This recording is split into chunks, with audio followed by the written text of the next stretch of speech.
Hey YouTube, Phil Gallagher here for your daily D&T. I just realized that we're already up to like number 50 for these, so that's super cool. I'm excited about that. Thanks to everyone who supported daily D&T up to this point. I thought this was at first just going to be something that like happened while I was at Latin Academy, but I'm very happy to keep it going. We have a pretty strong opening hand that will not be good against an opposing wasteland, but otherwise has a lot going on.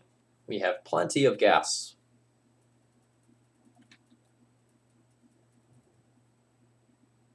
How many snow-covered swamps are we going to see tonight? They're everywhere. Did everyone forget how good Island was? I'm just curious.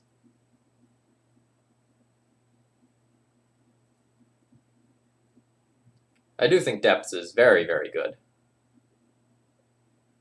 Not that this is necessarily Depths, but Swamp Thoughtseize, that's my first guess.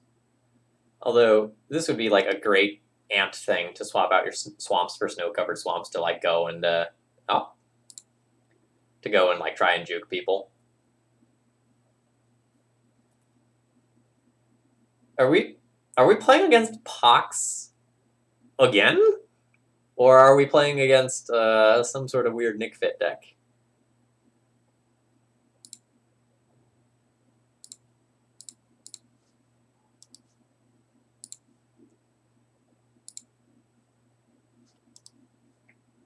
If we're playing against Pox and we just get like smallpox here, it is rough.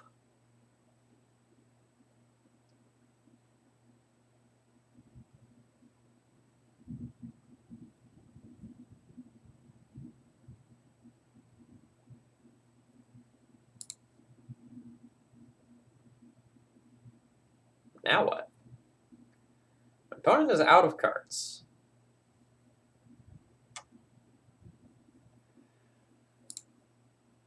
So this happens. And then since my opponent has missed land drops, and I have to presume that they have some things like Ashiok or Liliana or some 3-drops in hand, like they took my Thalia too, I'm going to go ahead and wasteland them and hope the strength of this vial can let me play off this stuff later.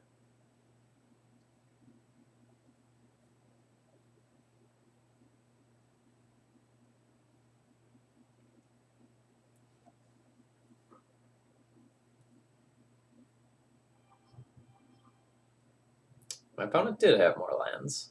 Unfortunate. I mean, that was probably the draw step for turn, but not exactly what I was hoping for when I took the Wasteland play last turn. Because now if I draw a land, I can't Spell Queller a 3-drop that they would play. But I guess if I didn't Wasteland, they could have played the 3-drop that turn, so it was probably fine in the grand scheme of things. I think now I play the game of, like, guess which 3-drop they have in hand.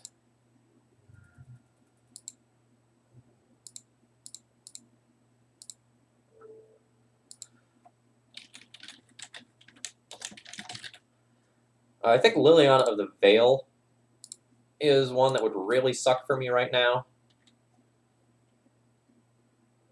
So I'm going to name that one. Nice.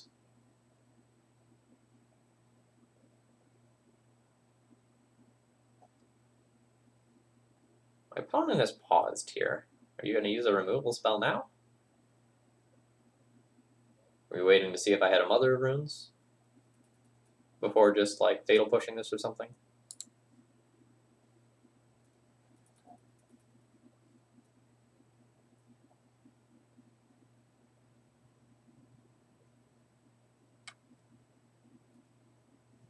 I'm going to activate this.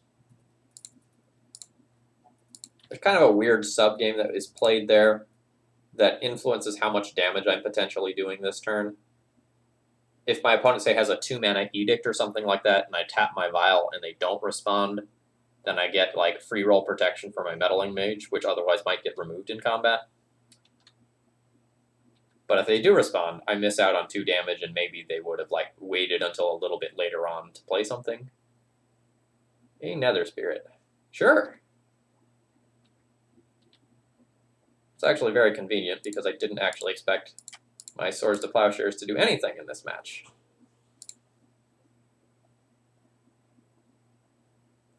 We'll be ticking this up to 3 and very likely leaving it here for the rest of the match or close to the rest of the match.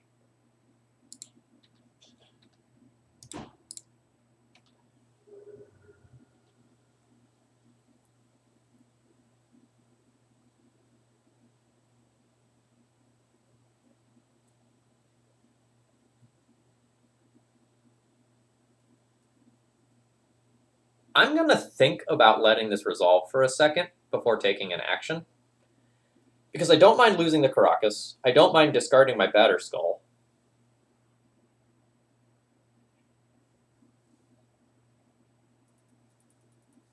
But I should probably just press the advantage I have and Spell Queller them here.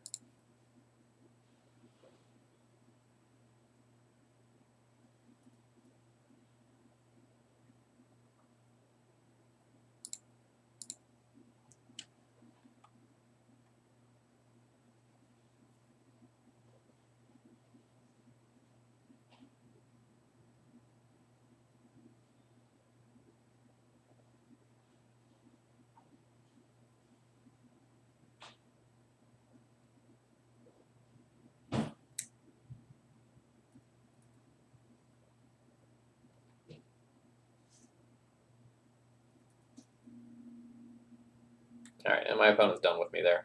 I think actually whether or not to Spell Queller is way more interesting than I actually made it seem. But I don't think I'm going to have time to go into that plus sideboard. So I think last time I went Jailer in, Rest in Peace in, Double Wear Tear in, and then I think I trimmed Swords to Plowshares. I think I junked my Jitte, junked 1 Stoneforge and 1 Mother of Runes. I think that was how I boarded.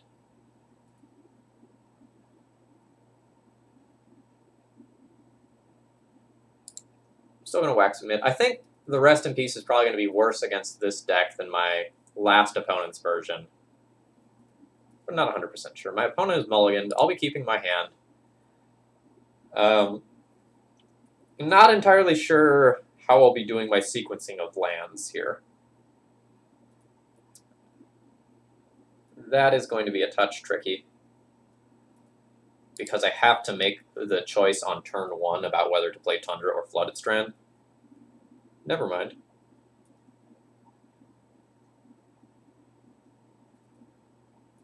I mean, I still have to make a choice, but now it's less punishing. I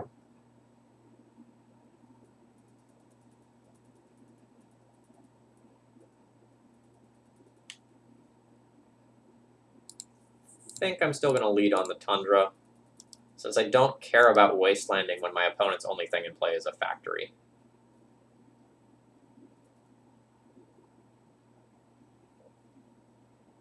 I can't get, like, Smallpox unless they play Urborg.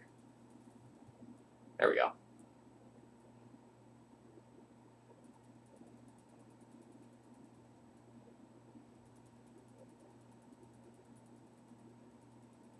Nice.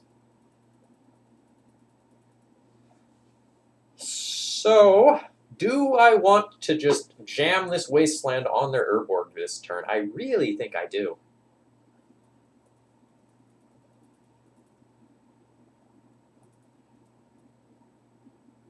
It's possible that it's not correct, and I should just, like, play towards playing out my cards since they are of decent quality in hand. But if this knocks them off of black mana completely, or keeps them off of playing a Planeswalker, I think that's just too strong to ignore. I will hold the Mom back, though. I don't think I need to get so aggressive as to, like, endanger the Mom of, like, land Fatal Push.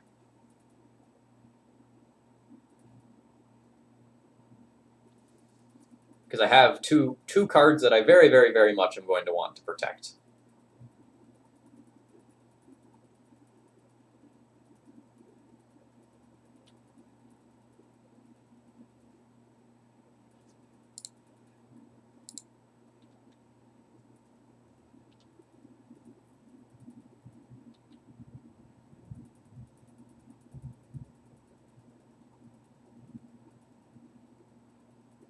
Yeah, that's fine.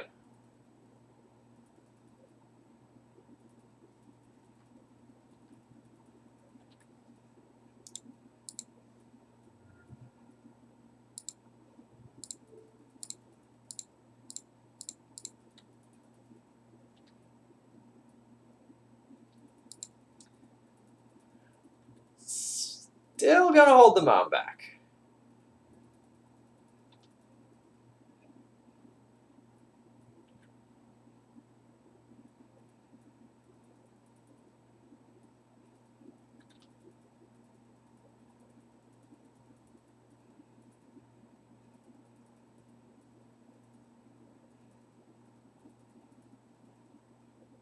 This game is probably going to go long as we sit here and stare at each other.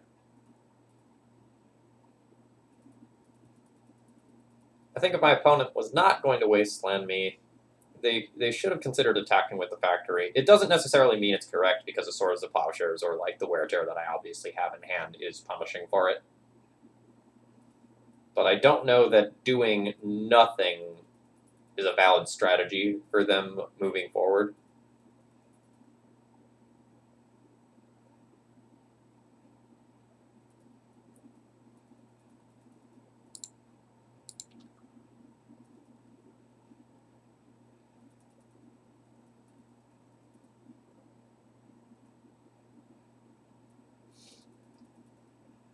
I could consider getting cheeky, attack with the mom here, see if they animate the factory, if they do wear the factory.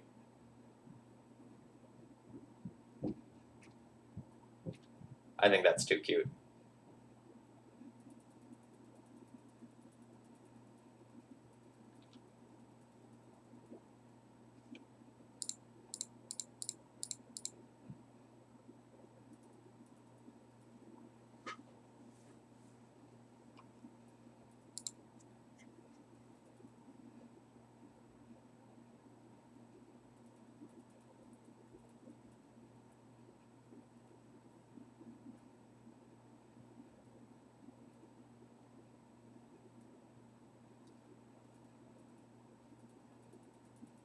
From their side of the battlefield, they probably have plenty of great draws. Like a Null Rod or a Pithing Needle would stop this sword. A Black Source would presumably allow them to start going ham with whatever is in their hand. Even a Curse Scroll kind of has its merit at this point.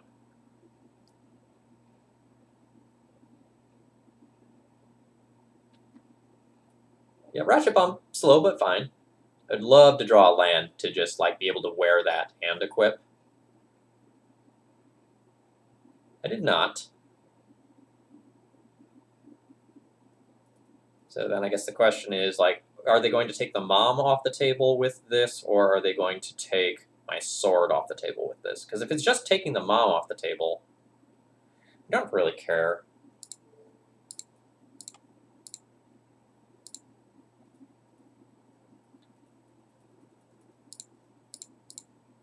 Let's play this one patiently. Playing it patiently has worked for us so far.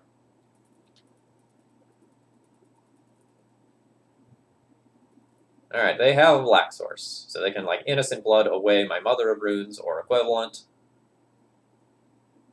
A Dark Ritual, sure.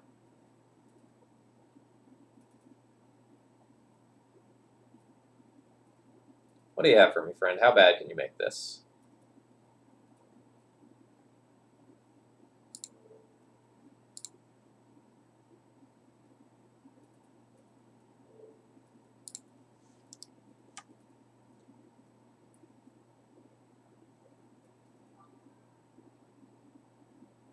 So I invalidate that. You have a Planeswalker. Now what?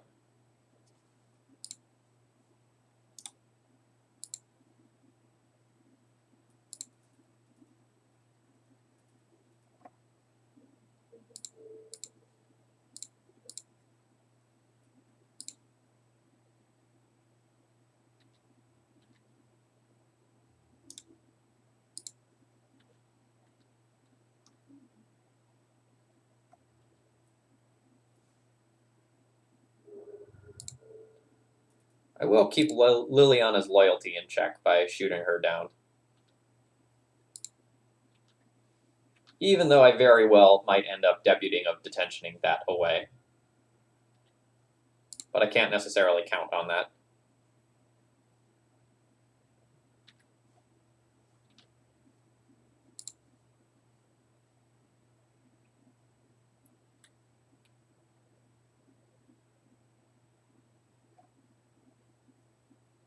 I think my opponent's next turn needs to be a relatively big one for them. Otherwise, I think my Vial at 3 plus this hand is just going to completely take over the game.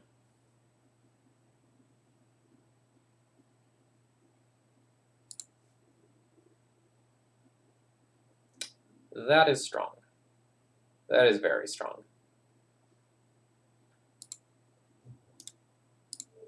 So I'll just be knocking them off their black mana again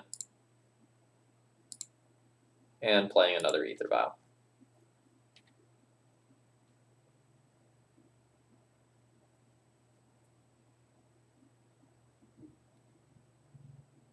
Non-basic lands. Not free. I've experienced the wrong side of that plenty in this league.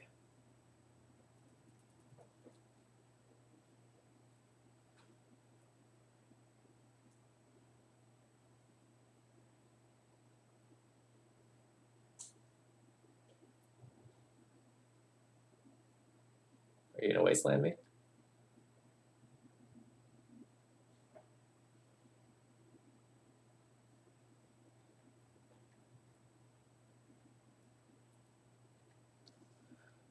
I'm going to go ahead and do a Vile Bluff here because it represents Tomic.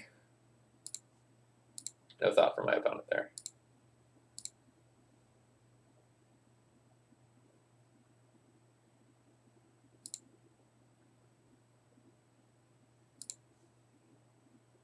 I have so many Spell Quellers. Good God.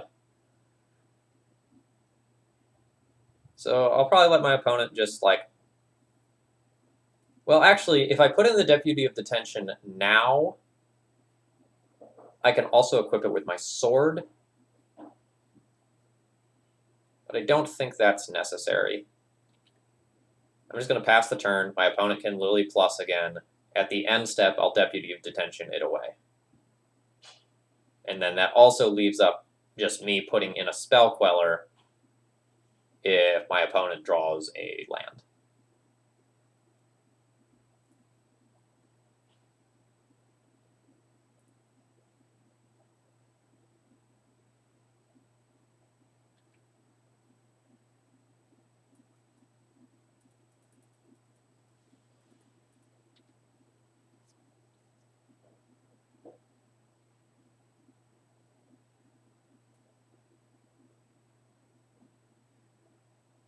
Opponents draw real rough over there. I guess I did wasteland both of their black sources, to be fair. So I guess the draw was fine.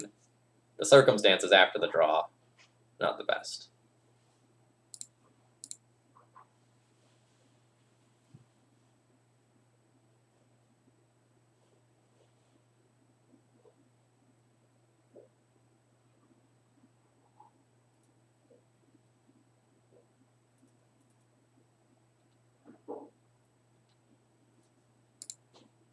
My next choice is whether or not I want to like tick the Vial up to 4 and just jam a Palace Jailer this turn. I don't think I need to. Nice. So equip that, turn it into a 3/5. I'm not vulnerable to Mishra's Factory anymore.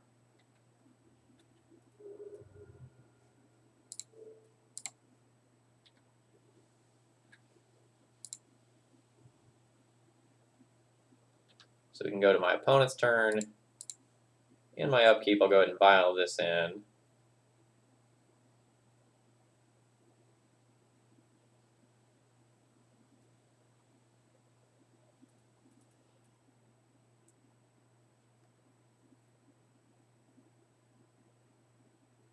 And we'll just name something that helps protect Deputy of Detention.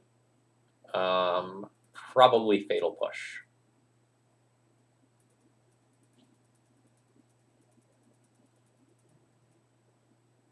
My opponent is on snow-covered swamps, so that probably means Dead of Winter over Toxic Deluge. Not 100%.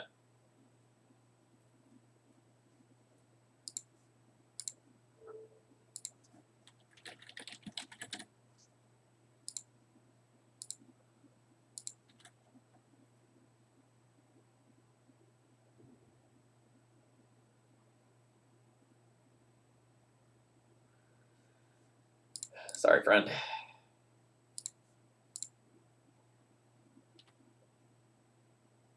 So I have 3, 4, 5, 6, 7, 8, and 9 damage, and they're done with me. So miraculously, we ended up positive. We ended up 3-2 with this deck list. So let's talk about it. The mana base is rough. There's some issues with like how much you can actually fetch each kind of land. Prismatic Vista, for example, when you need white plus some other color, that doesn't work. You only get your choice there. Some of the it didn't really come up, but casting P and K can be pretty difficult. The mana base is fine, not amazing. The fact that the lands are non-basic is probably more relevant than the fact that like the mana base is built wrong or anything like that. I really liked Spell Queller and Deputy of Detention of the splash cards here. Meddling Mage was fine. Imperial Recruiter, finding these things, that's very relevant. And so I can understand the desire of wanting to be 3-color if you want to go into blue in the first place. I don't think this is necessarily a better version of D&T than the other stuff that's floating around, but it was fun for a league. I do like the utility that these cards offer. The question then becomes, is what you're doing to your mana base worth it right now? And I think in this world of Ren and 6 and recurring wastelands, the answer to that question is no. Anyway, I hope you enjoyed this week's Daily D&T. If you do, please consider supporting it in the future. The link is below in the comments if you want to do that. Cheers, folks, and I'll see you next week.